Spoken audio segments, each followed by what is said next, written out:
I'm going to tell you one thing that they don't put in the glossy brochures about working at a private school. You think it's about the beautiful campus, the impressive title, or even the smart kids. There are a lot of those, okay? But what you're ignoring or you're not seeing is the invisible tax that you pay every single day just by being there. I'm going to show you the three unspoken rules that will either make or break your career in these elite places.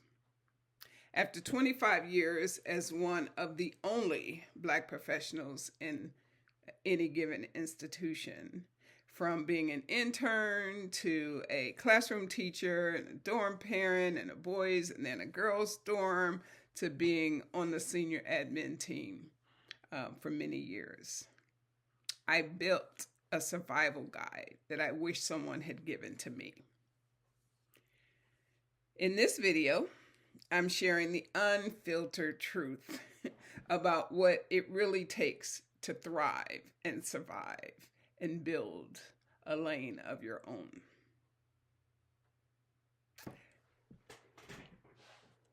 Now, here I'm sharing a secret.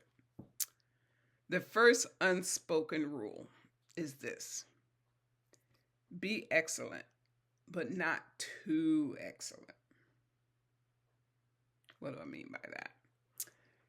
You know what I'm talking about. The pressure to be twice as good and get half the credit. You have to be a superstar teacher, an innovative leader, the one who never drops a ball. But the moment your ambition gets a little too loud, the moment you challenge the status quo a little too directly, you can feel the room change. I've been in those spaces, right? Where I've been like, wait, oh my God, what did I say? What did I say? Because all of a sudden, the people who seemed to be just minutes before on my team, I lost them. Okay, you're expected to be a star performer as long as you perform within the comfortable box that they've built for you. I'm reading my notes. I want to get this right, y'all. Okay. So this leads me to the second unspoken rule. Nobody tells you about this. It won't be in your contract when you sign it as for your new year that's coming up. But you have an unpaid second job. What? An unpaid second job? Yep. Your official title might be department chair, director of admissions, dean of students, but your unofficial title is chief diversity officer. Ooh.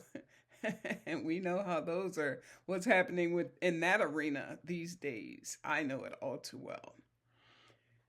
You will be expected to be the head mentor to every Black and brown student. You'll be a culture translator for your white colleagues and the designated safe person that everyone comes to with their problems. Does that sound familiar? It's exhausting. It's exhausting. It's uncompensated and emotionally draining work that is simply expected of you, being a Black professional working in private schools. And the hardest part, you do it. You do it because you care. But it leaves you with nothing left for your own career advancement.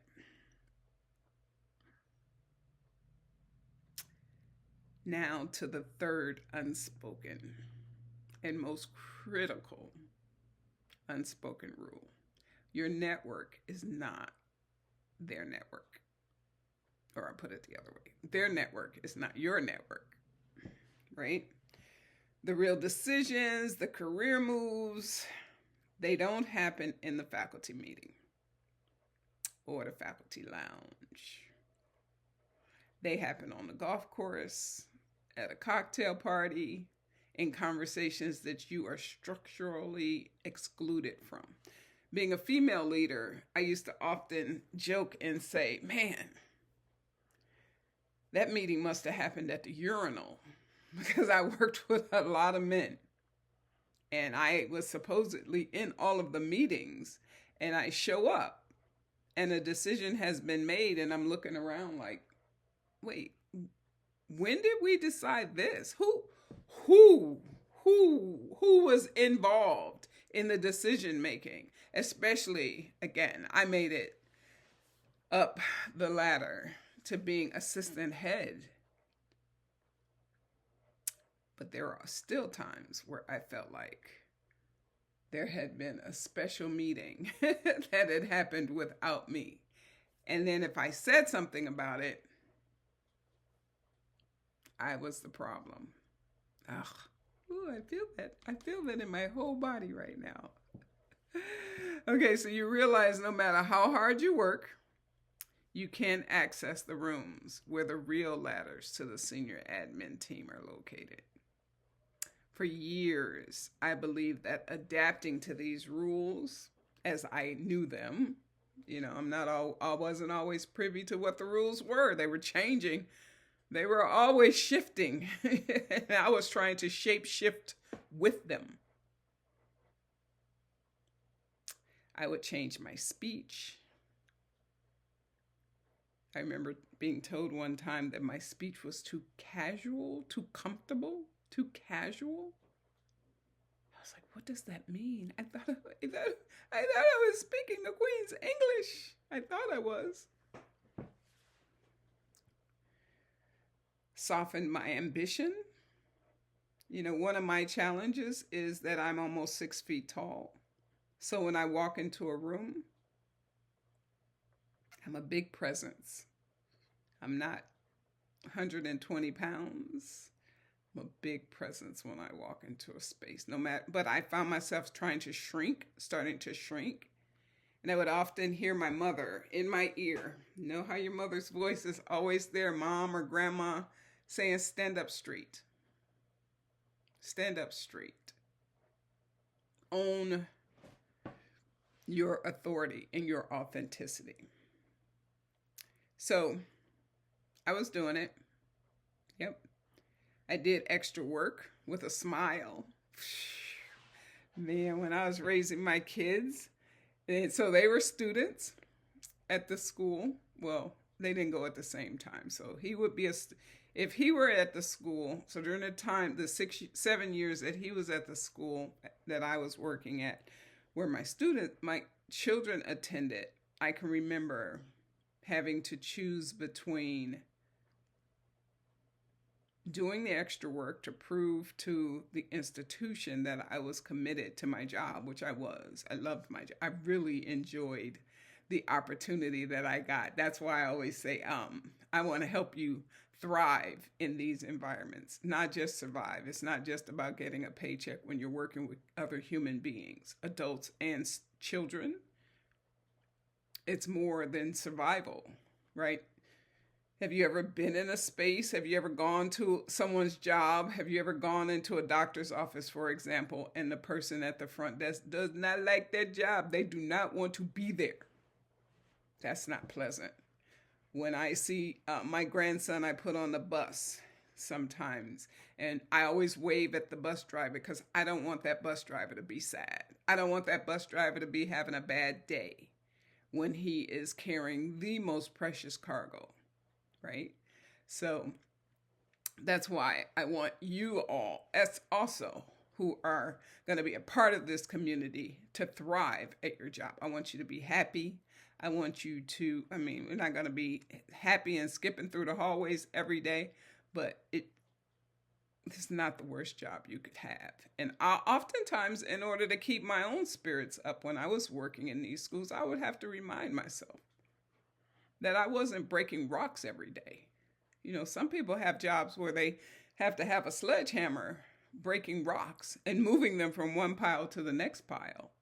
Or there are a whole lot worse jobs than working in private schools and helping to shape the minds and hearts and culture of children and your colleagues.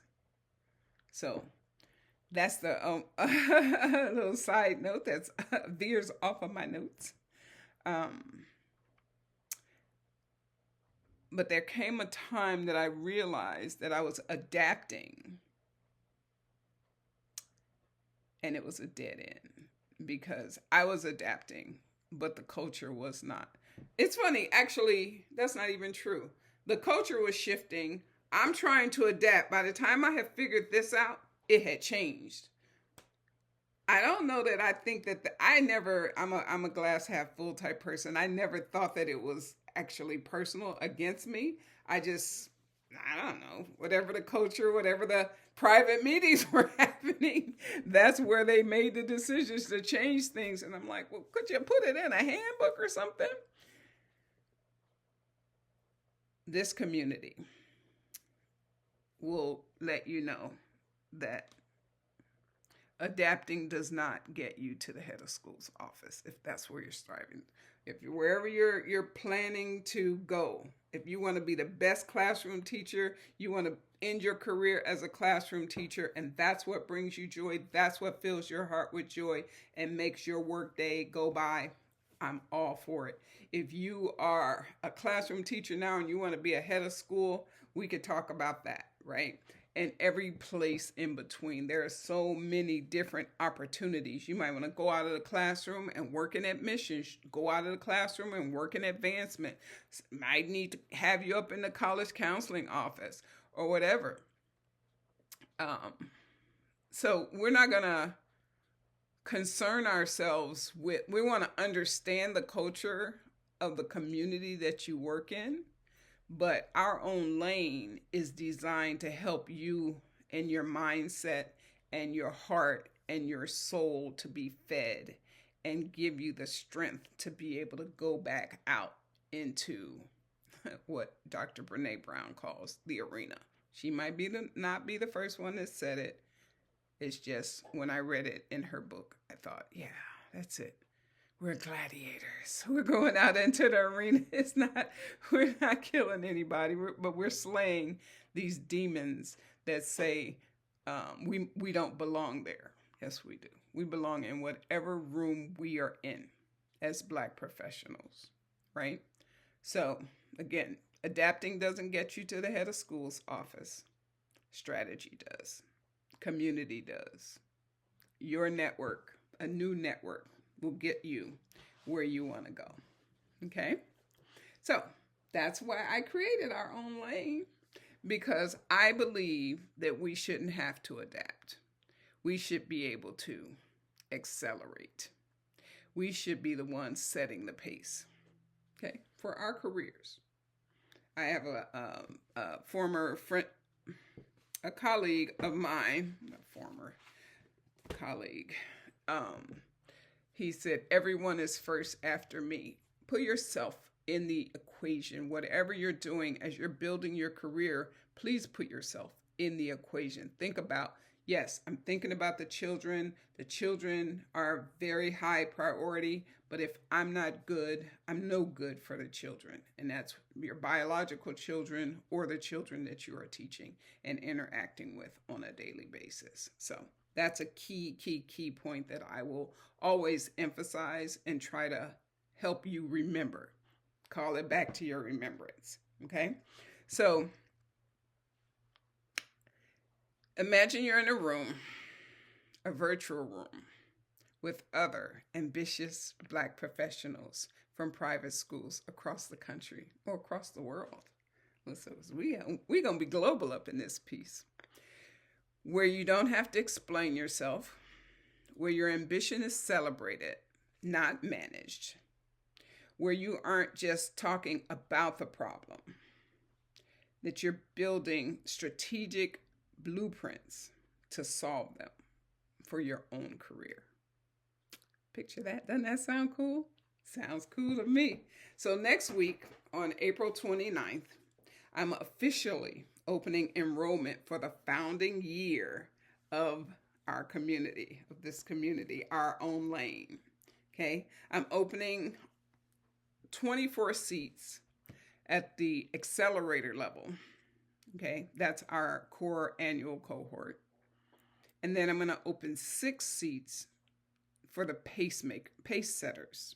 So think I'm trying to keep with this our own lane theme. You know, I watched the Formula One movie once, and I'm just thinking about ways that we can stay in our lane, right? The accelerator is going to help you build yourself up.